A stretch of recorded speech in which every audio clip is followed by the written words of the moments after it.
परंपरेसह नाविन्याची जपवणूक, पारंपरिक ते आधुनिक डिझाईनच्या दागिन्याच्या असंख्य नव्या व्हरायटीज 1972 पासून विश्वस्त सराफ. शरद नामदेव दुस्वानी ज्वेलर्स, विश्वास मांगल्याचा.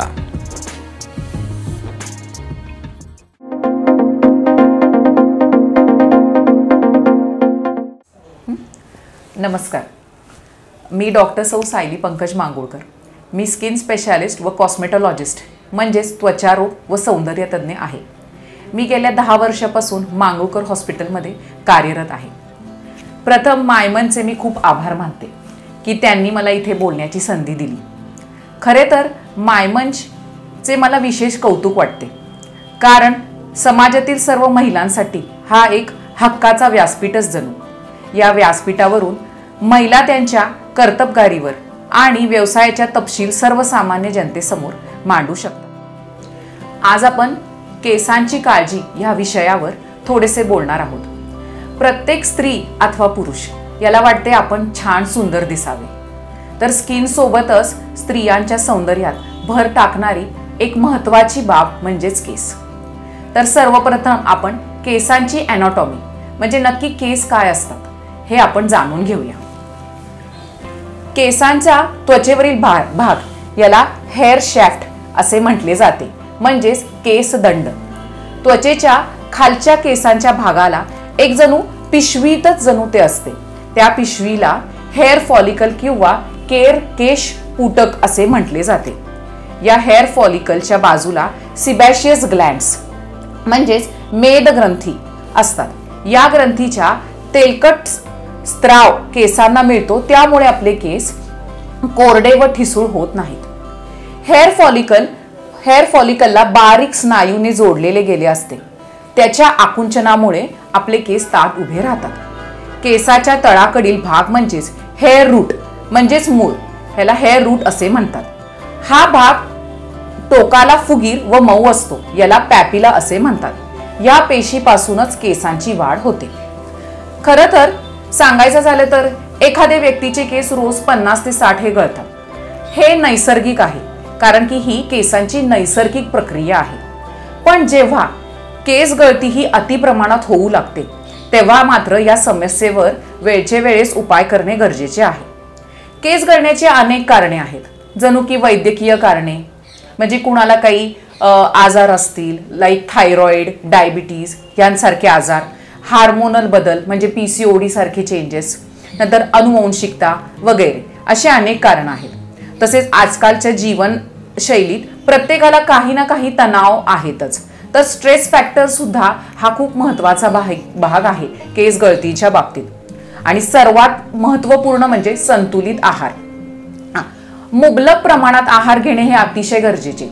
आहारात जे मॅक्रो आणि मायक्रो न्यूट्रिएंट्स असतात ते अतिशय महत्त्वाचे. त्याच्यामुळे केसांचे आरोग्य हे टिकून राहते.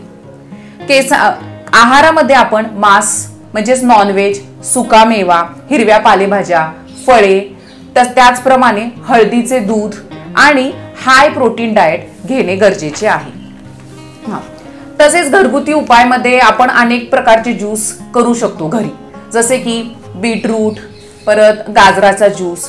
म्हणजे एक सोपा उपाय म्हणजे बीटरूट, गाजर, आलं थोडंसं आणि कढीपत्ता याचा ज्यूस आवळ्याच्या ज्यूस सोबत, थोडासा आवळ्याच्या ज्यूस सोबत आपण घेतल्याने अँटीऑक्सिडंट्स मिळतात व केस तजेलदार आणि मुलायम होतात. रात्री तसेच 5 ते 7 तास झोप घेणे अतिशय आवश्यक आहे. आता अलीकडे खूप ट्रेंडिंग केसांवर भरपूर प्रोसिजर केले जातात, जणू काही स्टायलिंग टूल्स वापरले जातात, तर याचा केसांवर अतिशय गंभीर परिणाम असा होतो. ब्लो ड्रायर, स्ट्रेटनिंग, हायलाइट्स यासारख्या हेअरस्टाईलमुळे केस अतिशय कोरडे आणि कमकुवत होतात. तर हे वापरण्यापूर्वी काही हेल्दी हेअर सिरम किंवा हीट प्रोटेक्ट प्रोडक्ट्स आपण वापरणं अत्यंत गरजेचे. त्याचप्रमाणे पॅराबिन्स, अमोनिया आणि अल्कोहोल युक्त केमिकल्स हे आपण वापरणे शक्यतो टाळावेत. सूर्याच्या अतिकिरणांमुळे सुद्धा केस कमकुवत होतात. केसांवरच्या प्रोटीन्सवर अत्यंत वाईट परिणाम होतो. त्यामुळे टोपी वापरणे किंवा स्कार्फ वापरणे हे अतिशय गरजेचे आहे. म्हणजे ही छोटीशी गोष्ट आहे, पण ही अतिशय गरजेची आहे. मद्यपान व धूम्रपान हे टाळावे. टोबॅको मधील निकोटीनमुळे केसांवर विपरीत परिणाम होतो. केसांची वाढ खुंटते. त्यामुळे शक्यतो मद्यपान व धूम्रपान हे टाळावेत. मुबलक प्रमाणात पाणी पिणे अत्यंत गरजेचे आहे. केसांच्या मुळातील पाण्याची पातळी ही कमी झाली की केस डिहायड्रेटेड म्हणजेच कोरडे होतात, पातळ होतात व तुटायला लागतात. त्यामुळे पाणी 3 ते 4 लिटर पाणी पिणे हे अत्यंत गरजेचे आहे. शरीरातील आवश्यक पोषक घटक त्या ठिकाणी पोचणे हे गरजेचे. त्याचप्रमाणे या पाण्यामुळे रक्तभिसरण प्रणालीवर भरपूर परिणाम होतो. हे झाले घरगुती प्रयोग. पण अलीकडे आता भरपूर नवीन ट्रीटमेंट झालेले आहेत, जसं की मिझोथेरपी, पीआरपी थेरपी.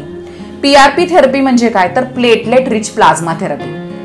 ज्या पेशंट्समध्ये केस गळतीचं प्रमाण आहे पण केसांचे मूळ हे ऍक्टिव्ह आहेत, अशा पेशंट्समध्ये आपण पीआरपी थेरपी करू शकतो. पीआरपी थेरपीमध्ये पेशंटचे 7 ते 8 ml हे ब्लड घेतले जाते आणि एका विशिष्ट प्रकारच्या मशीनमध्ये म्हणजेच सेंट्रीफ्यूज मशीनमध्ये ते ठेवून त्याच्या सायकल्स घेतल्या जातात. अशामुळे प्लेटलेट रिच प्लाझ्मा हा वेगळा होतो. प्लेटलेट रिच प्लाझ्मामध्ये अनेक ग्रोथ फॅक्टर्स असतात की जे आपल्या केसांची वाढ स्टिम्युलेट करतं. आणि हे पीआरपी प्लेटलेट रिच प्लाझ्मा इंजेक्शनच्या माध्यमातून आपण केसांच्या मुळापर्यंत देऊ शकतो. पीआरपी मध्ये केस वाढण्यासाठी आवश्यक घटक समाविष्ट असतात. त्यामुळे रुग्णांच्या केसांचे मूळ स्ट्रॉंग होऊ शकतात. केसांची डेन्सिटी वाढू शकते. पीआरपी थेरपी केल्यानंतर सकारात्मक परिणाम सुरुवातीच्या 3 ते 4 महिन्यात दिसू लागतात. पीआरपी थेरपी ही महिन्यातून एकदा केली जाते. पीआरपी थेरपी बरोबरच आवश्यक जे टॅबलेट्स आहेत, आवश्यकचे जे लोशन्स आहेत ते वापरण्यास फार सकारात्मक परिणाम होतो. ही प्रक्रिया महिन्यातून एकदा करावी लागते. पीआरपी थेरपी ही अतिशय सुरक्षित थेरपी आहे जी रुग्णांच्याच रक्तातून ग्रोथ फॅक्टर सेपरेट करून पेशंटला दिले जाते. त्यामुळे बाहेरचं काही याच्यामध्ये समावेश नाहीये. त्याचप्रमाणे मिझोथेरपी आपण करू शकतो. मिझोथेरपीमध्ये रेडीमेड काही सोल्युशन्स असतात जे हेअर ग्रोथला स्टिम्युलेट करतं. त्याचेच डिरेक्टली आपण इंजेक्शन्स दिले जातात. तर अशा प्रकारे टक्कल पडण्याची समस्येला अलीकडे घाबरू नका. अलीकडे अनेक प्रकारच्या ट्रीटमेंट झालेल्या आहेत. तर जवळच्या त्वचारोग तज्ञांचा सल्ला घ्या आणि पीआरपी थेरपीची नवीन वर्षात सुरुवात करा. तर हे थोडक्यात झाले केसांबद्दल ची काळजी आणि काय काय करायचं या गोष्टींबद्दल केसांची माहिती. तर मला तुम्ही इथे व्यक्त होण्याबद्दल संधी दिली त्याबद्दल माय मंच यांचे सतत आभार. थँक्यू.